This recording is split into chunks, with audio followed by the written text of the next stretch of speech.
Hey everybody, welcome to a new series.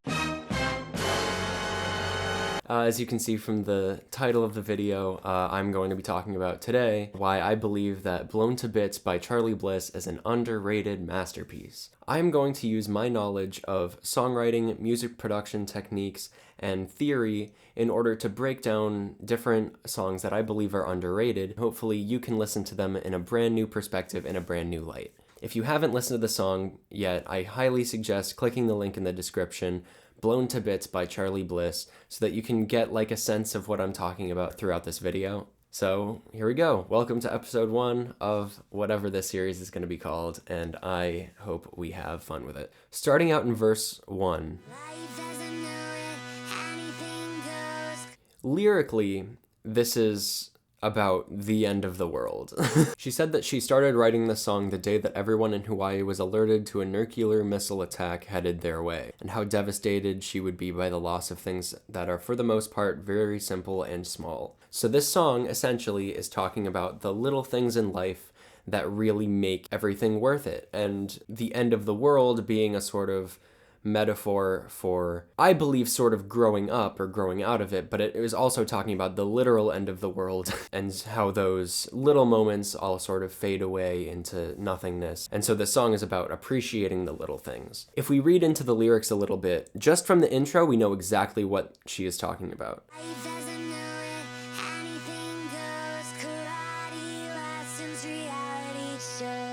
Bringing up the karate lessons in reality shows is a real nostalgic sort of feeling to it. It makes you think of things that you did when you were a kid, like old interests you used to have. And then the Life as I Know It Anything Goes section is just sort of like, oh, this is just life. The first word in this is life. It's painting the picture of what the song's going to be about. And then the last two lines, I feel so tired, can't believe this is it. It's gonna break my heart to see it blown to bits. She is talking about the little things, the nostalgic little moments in life that people tend to take for granted, and it's gonna break her heart to see those moments be blown to bits. Throughout the whole intro, we're only listening to one note on a synth, one synth note, and then she's singing over it. And so it really starts off bare bones. It's really literally one note. And so we can get a sense of the chords due to her, the notes that she's singing vocally, but there aren't any chords happening right now technically. And then right after the intro, the electric guitar comes in with like a 4-to-1 progression.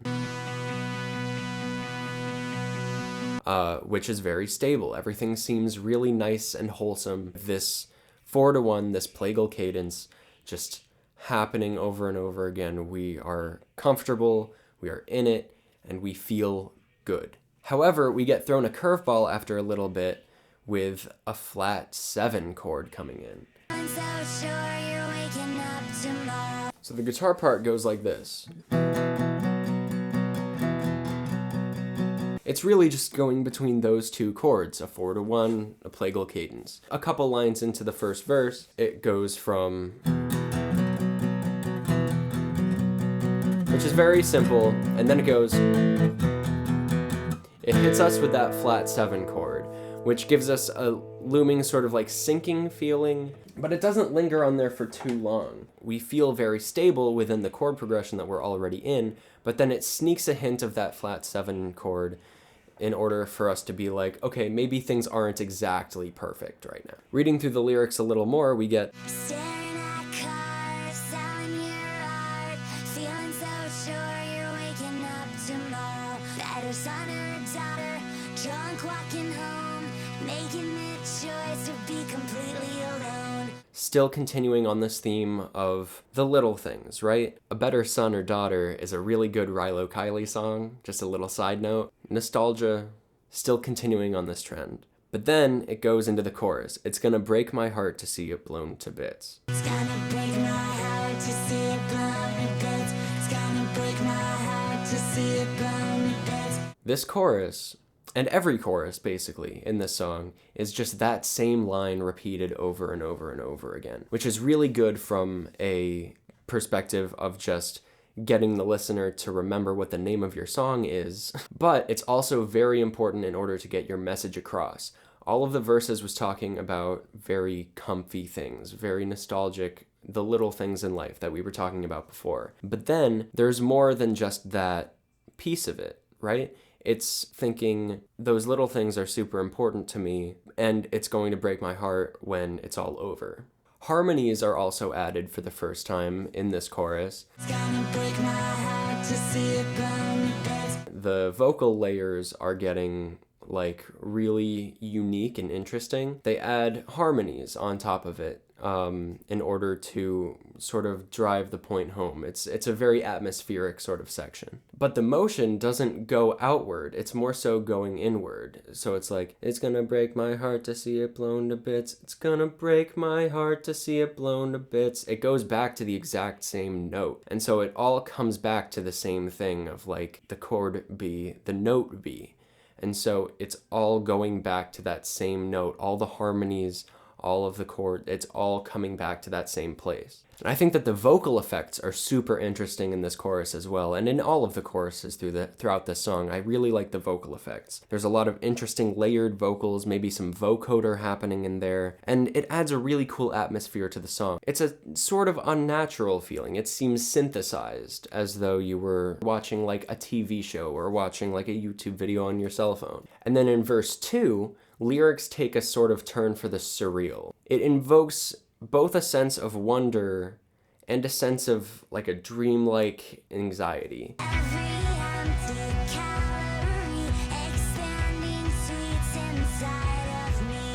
It really has that sense of not only like childlike wonder, like with the sweets, but it has this sense of anxiety, like it's growing inside of them, like with the lines.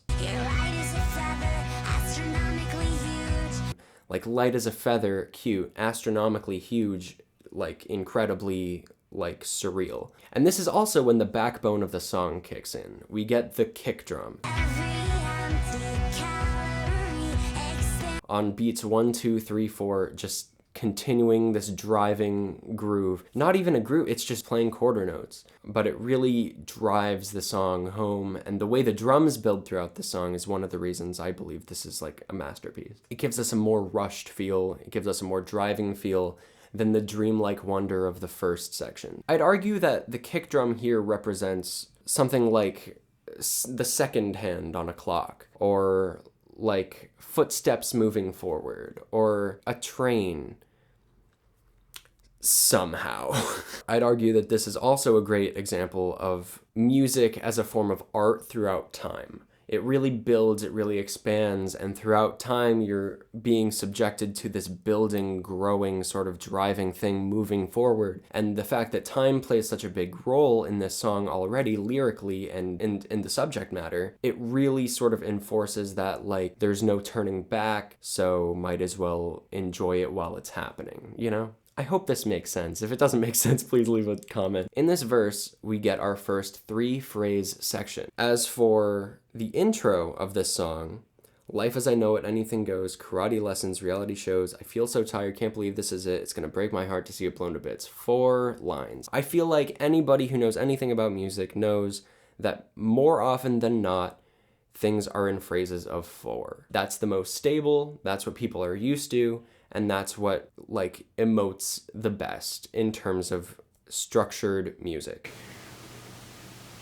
And then we get to verse 1, which is staring at cars, selling your art, feeling so sure you're waking up tomorrow, better son or a daughter, drunk walking home, making the choice to be completely alone, your mom in the yard, your dad's favorite team, poised to fail then somehow suddenly win, love when you're in it, felt in French kissing, it's gonna break my heart to see it blown to bits. But when we get to verse 2, we break out of that comfort zone that we've set up in the first verse, where it's every empty calorie, expanding sweets inside of me, you're light as a feather, astronomically huge, laughing out loud in your bathing suit, I'm still alive, best year of my life, it's gonna break my heart to see it blown to bits. That's 3 lines. Technically it's 6 lines, but it's in like phrases of 2, but there are 3 of them, which gives us a slightly more unsettling feeling than if it were the same 4. I'd argue there are a lot of John Mayer songs that use this, like Your Body is a Wonderland, where it's not that I go to Berkeley, but There are a lot of John Mayer songs that use odd numbers of lines in order to create like a sense of uneasiness or a sense of moving forward or a sense of just unstableness.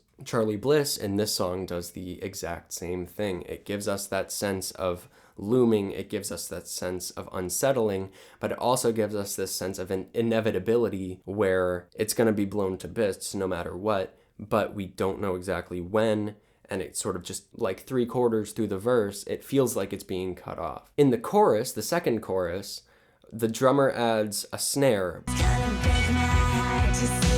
but it's not like normal time where it's like, the snares are on the 4 of each bar. It doesn't lose the driving feeling of it. If it was like, it's gonna break my heart to see it blown to bits, like that would be too dancey. It'd be, right? Like it wouldn't fit with the style of the song. It's gonna break my heart to see it blown to bits. It's gonna break my heart to see it blown to bits.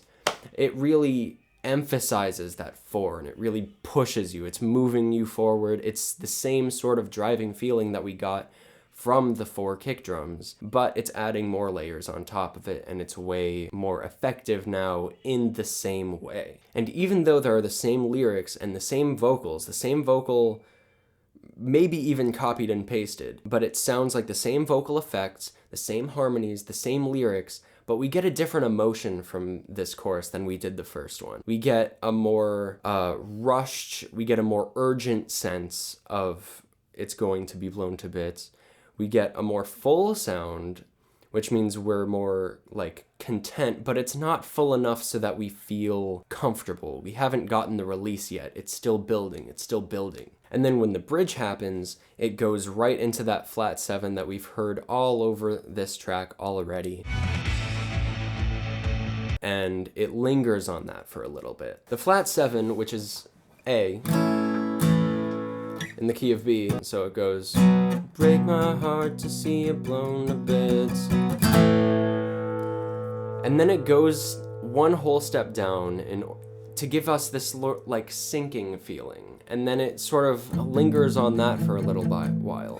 And I think what is really excellent about this specific bridge is that it goes to that A and it does things that we've already heard before scattered throughout the song and presents it in a new light. If you remember the electric guitar part earlier, it sounded like this. What they do in the bridge, it does that same, but it does it in the opposite way. So it goes, and I think that really helps to give us this sense of actually looking back, actually appreciating things. It's the same thing but reversed, which gives us a sense of going back in time. It makes us think that we are reminiscing. It gives us the nostalgia painted in a different light. And when it hits that A for the first time, the drone synth note that was present ever since the very beginning of the song, that one B note, stops. Comfortability that we got from that note, and it is completely gone now. The drums slowly building, going from just 4 on the floor like it did before, to the snare on 4 which we had in the chorus, to full time, to literally snare on all 4 as well, and it's just this banging. It's just banging, you know? You know what I'm saying? You cannot be more intense than that. Every single quarter note is getting everything from it. Crash, snare, kick. And there was a crazy 19-bar buildup. We were talking about unstable, odd numbers of phrases before. 19 bars is a very specific number, but that is how long the bridge is. Throughout these 19 bars, there are synths being layered in. There are bassy synths. The electric guitar is playing some crazy, like, distorted noise, like non-diatonic, like wild stuff that really gets this building and building and building. And the drums as well, keeping that build going throughout the entire 19 bars for it all to be released in an explosion when it goes back to the B chord after all of this time, and the vocals come back in and the synth note comes back in. It really fills the entire space. It feels like an explosion being blown to bits.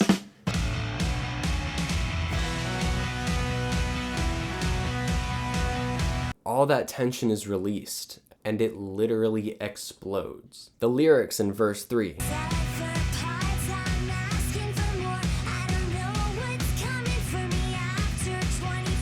Again, the scary future, we don't know what's to come, staying on topic. And this is an even shorter verse than the one we had before. It goes from 4 bars to 3 bars, and now we only have 2. Sell out for parts, I'm asking for more, I don't know what's coming for me after 24. Universe and morning, don't know how to quit, it's gonna break my heart to see it blown to bits. Those were phrases of 2, but there were only 2. It continues on this wave of inevitability and suddenness that gets shorter and shorter as the song goes on. Oops, technical difficulties, but we're back. We get a really nice synth bass coming in the 3rd verse as well.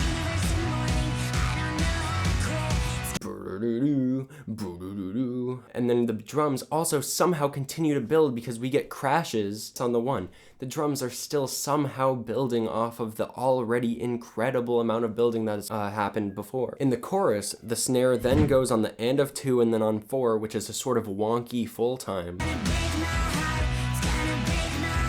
which gives us a sense of change. It gives us a sense of growth. It gives us a sense of driving that we had before, but it also continues to be like less inevitable and less wonky to a more normal, quote unquote, beat. But then it goes right back to the driving. Lyrically in the last chorus, she repeats, it's gonna break my heart, it's gonna break my heart, it's gonna break my heart to see it blown to bits.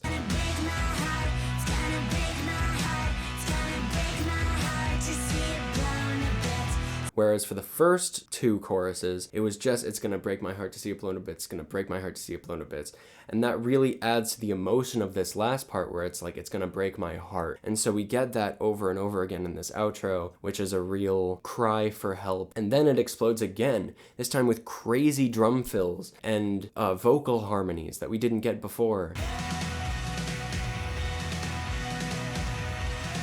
It seems to me as though if we are going to relate these 2 explosions that we get, the one at the very end of the bridge where all this tension is building and then it's released, versus now it's all that tension was building and it releases, but it continues. Like we get the tension and the release at the exact same time, which I think is very interesting. If the first explosion was like a firework, this one is like the grand finale. It's all over the place, it's doing a lot, and then it ends on the 4 chord, which makes us want it to go back to the 1, but it doesn't, which gives us a lingering sense of unstableness. I want to talk about like a vocabulary word. It's called prosody. Prosody essentially just means parallels between lyrical content and what is happening instrumentally or chordally or something in the music itself that reflects what the vocals are talking about. A great example of this would be in Low by Flo Rida, where it goes low, low, low, low, low, low, low. Like it gradually gets lower, the pitch itself. So I want to talk about the prosody between Blown to Bits and the actual explosions that happen in this song. When the lyrics are talking about simple things